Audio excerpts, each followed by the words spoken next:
আমাদের এখানে বিভিন্ন জায়গায় পিকনিক হয় এবং ওইখানে রাফেল ড্র হয়। $5 করে টিকিট কিনা হয় এবং এই যে উপহারটা হয় ওখানে সমাজের বিভিন্ন ব্যবসায়ীরা তাদের প্রচারের জন্য স্পন্সর করেন, যেমন এগুলা দেন, মোবাইল, ল্যাপটপ, মাইক্রোওয়েভ এগুলা দেন। তো আমরা কেউ কেউ $5 একটা টিকিট কিনে, কেউ কেউ অনেকগুলা কিনে, $25 5টা কিনে। এগুলা কিনে একটা গিফট পাইলে ওইটা কি নেওয়া কি হালাল হবে? যারা যারা এই আপনার $5 করে শেয়ার করে অথবা কিছু কেনে ওদের বা অংশগ্রহণ করে, তারা সবাই পায় না, তাদের মধ্যে থেকে বাছাইকৃত কিছু লোক পায়?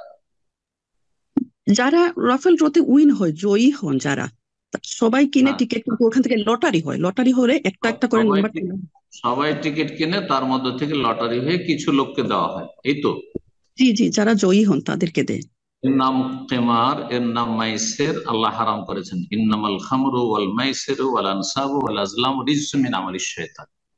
নিশ্চয় মদ, জুয়া আর এই ধরনের বিভিন্ন পাপের কথা আল্লাহ একসাথে বর্ণনা করেছেন। শিরক, আর ভাগ্য নির্ণয় করে, এসব হচ্ছে রিজসুন, নাপাক কাজ।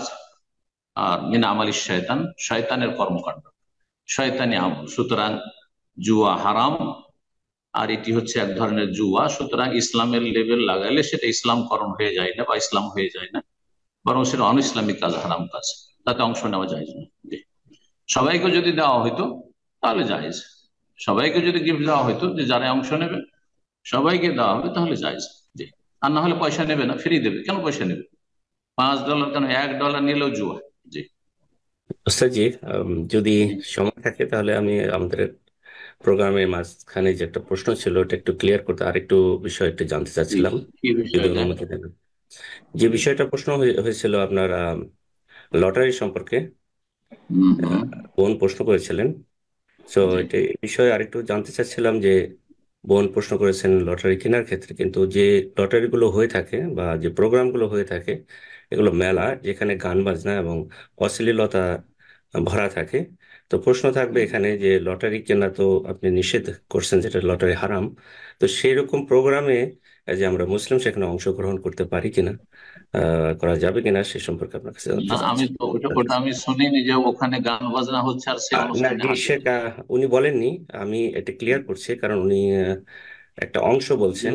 উনি যদি গান বাজনা আমাদের হয় কোনো জায়গায়, বিয়ে শাদিতে অথবা কোনো অনুষ্ঠানে, এমনকি ওয়াজ মাহফিলে কিছুক্ষণ গান বাজনা হবে আর তারপরে ধর্মকর্ম হবে, সেখানে উপস্থিত হওয়া যায় না, হারাম। আল্লাহ তাকুদ বাদা যিকরা মাল কওমিজ জালিমিন। আল্লাহর উপদেশ চলে আসার পরে, দিনের জ্ঞান আসার পরে জালেমদের সাথে কখনো বসবে না। আল্লাহ তাকুদু মাহুম হাত্তা ইয়াখুযু ফি হাদিসিন গায়রি। তাদের সাথে বসবে না যতক্ষণ পর্যন্ত তারা কোনো ভালো আলোচনা অনুষ্ঠানে না বসবে। সুতরাং যেখানে পাপের অনুষ্ঠান, আর সেখানে কিছুটা আমরা পাপকে হালকা করার জন্য সেখানে কিছু ধর্মকর্ম করবো, এটা মোটেই জায়েজ নয়। মোটেই জায়েজ নয়।